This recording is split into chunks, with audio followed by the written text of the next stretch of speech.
guys, welcome back to The Bright Side. Macy here, The Bright Side Girl, and today we're going to be doing a special edition book haul. I decided to do separate book hauls whenever I get 10 special editions, just because I think they're fun to kind of like see all together and they take just a little bit longer to film. We're going to talk about 10 of the ones that I have gotten recently. Now, as you've heard me say in the past, I very rarely buy new books. I have bought more new books this year than I have in past years, just because I've been getting like Target coupons and gift cards for birthdays and different things, but usually I buy less than like 6 new books in general every year, and almost everything that I get is from used bookstores, library book sales, all that kind of stuff. I will link my haul playlist down below in case you're curious. However, I did subscribe to Fairyloot in August of last year, so I've been getting one new special edition a month in the mail, which has been so fun. And also I have some really sweet friends that get multiple special edition book subscriptions that will trade or just send me books that they don't want, or if they get duplicates, which is also really sweet. And sometimes I get lucky while thrifting and find some special editions as well. I just wanted to give you that quick disclaimer because it is fabulous to have special editions. I love having them, especially with the sprayed edges. They're so beautiful. I take a lot of book photos, so I use them a lot as well, but they can be very expensive and I like to buy other things and collect other things and go on vacation. So I personally don't spend a lot of money on new books, but there are ways to get them without having to do that. So we're going to kind of go through as we go through the books. I'll let you know where I found them. I had every intention of doing a Fairyloot 2023 book edition video for this year. I may still do it, but it's looking like we're running out of time, so I'm going to do it for next year, so stay tuned for that. But because of that, I did want to have all of the 2023 Fairyloots that I could find. Started getting Fairyloot in August, so I needed January through June. I had a couple friends that had some that they didn't want, but the rest of them I got from Pango, which if you're not familiar, Pango is like a used book site, kind of like eBay, but just for readers. And I really like it. The prices are really good. They're individual sellers. They usually do coupons a lot, and the books always come like better than what they are listed for, which is not usually the case on eBay. And you can get some special editions on there. Usually like the really popular ones are still going to be very expensive, but ones that are like a little lesser known, you can kind of start your collection that way and find some hidden gems. So I got City of Nightmares from Pango. I think I paid like $14 shipped for this, which is incredible. We're not going to go too much into the synopsis of these books because I like to go in blind to a lot of them, and I specifically got this one just because it was on Fairyloot's 2023 list. But look how beautiful. It's going to be some kind of fantasy, possibly an urban fantasy. Fairyloot always does really pretty sprayed edges. The books always come signed. They do beautiful in pages. So fun. A lot of times they'll do reverse dust jackets too, but not for this one. So I'm assuming there's some kind of romance in here. So for this one, ever since her sister became a man-eating spider and slaughtered her way through town, 19-year-old Ness has been terrified of some other nightmare murdering her and terrified of ending up like her sister. Because in New Ham, the city that never sleeps, dreaming means waking up as your worst fear. Whether that means becoming a nightmare that's monstrous in appearance or transforming into a twisted, unrecognizable creature that terrorizes the city, nobody is safe. I just now read the synopsis for the first time. This sounds amazing. Sounds like it would be especially good for fall and a good one for like a monster list. Another way to get some special editions is to enter giveaways, especially on Instagram and also on Goodreads. They're always free. No one will ever ask you for money for a giveaway, and if they do, it's a scam. Just keep that in mind. I do giveaways for every readathon. I don't normally have special editions, but we get like a lot of cool books and things. So I entered a giveaway from Elise Kova and I won. A lot of times too with some of these smaller authors, they don't get as many people entering, so your odds of winning are higher. There was a lot of people that entered this one, so I was surprised that I won. This was The Alchemist of Loom. Now this is her regular edition hardback, but because it's an indie book and because of how beautiful it is, I wanted to include it in this video because Elise Kova's hardcovers, they're just gorgeous. This is the first in a steampunk series. It says this cast of characters takes readers into a darker realm where no one is pure, everyone has an agenda, and sometimes the best friends one can have can be formed between enemies. First of all, beautiful regular cover, and then her naked hardback are absolutely freaking gorgeous. So pretty. So I won this in the giveaway, which is fantastic. I need to get to it sometime soon because I really like her Married to Magic series so far. This again is the regular hardcover edition, so on her website or on Amazon is where you can find these. Then we have Snow Globe by So-Young Park. Again, another regular edition. This is technically the regular hardcover, but I'm not sure if it will change after the first printing, so I wanted to share it here. I read this one this winter, and this is like a winter themed dystopian that that I absolutely love. In this one, we're in this world that's like way too cold. There's this dome where they film this reality show, kind of keep people entertained because living is so difficult. And our main character works at like this power plant. She's kind of like on this treadmill to keep energy running, and she watches this snow globe show every day and kind of dreams of entering into it, and then one day she gets the chance to. Phenomenal. Part of a series. Absolutely loved it. So good. The atmosphere is incredible. It's just such a good one. Save this one for winter. So this is the regular edition. It has beautiful in pages. I just got this one from Target during like a buy one get one free. So pretty with the snow globe and everything. So I like to include some of these as well because they should still be easy to find. I was going to share with you my Fairyloots in order that I got them, but I think I'm going to do like a spooky special edition book haul for the fall. So I'm going to save a couple of them because they're better for the fall for that video. So we're going to go a little bit out of order. The first Fairyloot book of 2024 was A Fragile Enchantment by Alison Sapp. I was so excited when it was this one because I hadn't heard of a lot of the ones that I had got last year through Fairyloot, but I heard of this one. I was so excited for it. It's so beautiful. In glittery Avalan, nobles attend candlelit balls while unrest brews among the working class. Renowned dressmaker Neum is tasked with designing the prince's wardrobe for a royal wedding, but the magic in her blood that lets her stitch emotions and memories into the fabric is the same magic that will eventually kill her. Cursed and alone, Neum finds herself drawn to the prickly cold prince, and an unlikely friendship begins to blossom into something more. Got like an arranged marriage trope in here, and it just sounds magical, some royalty. So this is beautiful, and I will give you guys a little tip. If you like these Fairyloot covers, they are always based on the UK edition of the book. So one time I got like the first book in a series and I didn't want to pay the extra money to get the sequel, but I wanted them to match. So I just ordered the UK version because the cover still matched even if it didn't have the sprayed edges and everything. So I'll give you an example. This is the UK edition cover of A Fragile Enchantment. So it's just slightly different than this one, but pretty similar. We've got the foiling and things like that on here. So pretty. The floral sprayed edges are everything. And then this one has the prettiest in pages. How romantic. I do get the young adult box, just so you know. I like the more magical adventures.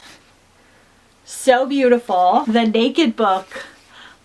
One of the prettiest books I own. How gorgeous. And then this one has a reversed dust jacket, which I almost like this one more than the other one because it's just so pretty. So I always have a hard time deciding if I want to flip them or not. My sweet friend Marie, before we found out that I was getting that as my Fairyloot, sent me her, I think this is the Owlcrate version of A Fragile Enchantment. So hopefully I love it because now I have two beautiful copies. This cover is also beautiful. I think this is the Owlcrate. Yeah. It's the Owlcrate version. So gorgeous. It's just giving me all the spring vibes. Also just like fairy tale vibes. Also beautiful and very different in pages. So pretty. Pink sprayed edges, and then the book itself is all pink and like green foiled. And then it also has a gorgeous reverse dust jacket. Ugh. So pretty. Then I ordered two from Target during a buy two get one free sale because if you get the Target app, which is totally free, it's not a credit card or anything, they will notify you when they're having like sales and things, and sometimes they'll do things like spend $50, get a gift card. And so I do that kind of often, and I use the gift cards to buy books or like Halloween or Christmas or fun thing. And so I did that for this, and I got a few books, so I'll show you these two that I got. This is a deluxe edition, but I think it is still available, so I wanted to show it to you guys. This is Five Broken Blades by My Corland. Now I wasn't going to get this one because this is from the publishers of Fourth Wing, which I really enjoyed Fourth Wing. They're known more for their spicier books, and I'm not always a big spicy smutty fan. However, I had a friend read this one. She said it doesn't really have any spice. It's more of like a closed door romance, and it has a lot of angst still because I still enjoy the romance part, and a lot of like action and really good fantasy like politicalness. So I went ahead and got it because it's so beautiful. So we have these beautiful in pages, and this one I got on sale for $23, and then it was buy two get one free, so I got some other ones, so it really wasn't bad for a special edition. This is some of my favorite in pages ever. It's just giving me like all the hikeathon like adventure vibe. No reverse dust jacket for these, but the naked book is beautiful with gold foiling. So pretty. So in this one, it's the season for treason, and the king of Yusun must die. 5 most dangerous liars in the land have been mysteriously summoned to work together for a single objective: to kill the king of June. He has it coming. Under his merciless, immortal hand, nobles flourish while the poor and innocent are imprisoned, ruined, or sold. And now each of the 5 blades will come for him. Each has tasted bitterness, from the hired hitman seeking atonement, a lovely assassin who seeks freedom, or even the prince banished for his cruel crimes. None can resist the sweet, icy Lure of Vengeance. So, sounds epic.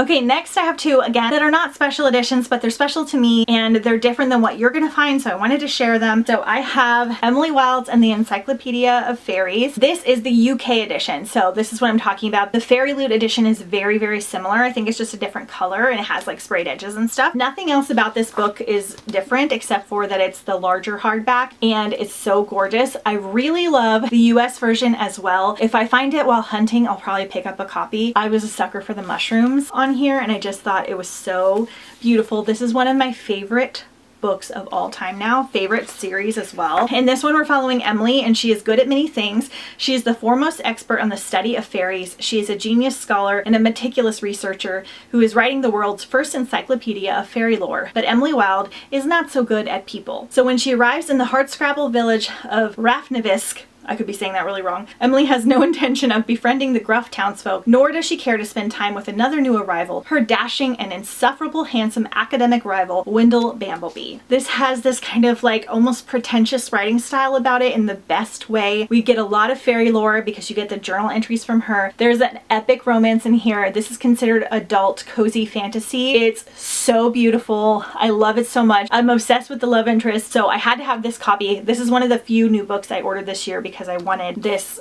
beautiful UK edition. So you know I had to get the UK edition of the second book, Emily Wilde's Map of the Otherlands. I like this one even more. They kind of have really good seasonal vibes. A lot to do with like flora and fauna and different types of fae, and it's just such a magical, like warm your heart type of read. So excited to get the third book, and I'll be getting that one from the UK as well. I got these from blackwells.com because their prices are really good. I think I got them for $17 and the shipping is free even though it's from the UK. So that's awesome. Next, I have Violet Maid of Thorns by Gina Chin. Again, this is another 2023 Fairyloot release that I needed to get. I got this one from a friend that decided that she did not want to read this one. The Fairyloot ones, if you get the boxes, also come with these beautiful like art cards as well. So in this one, Violet is a prophet and a liar, influencing the royal court with her elvery phrased and not always true divinations.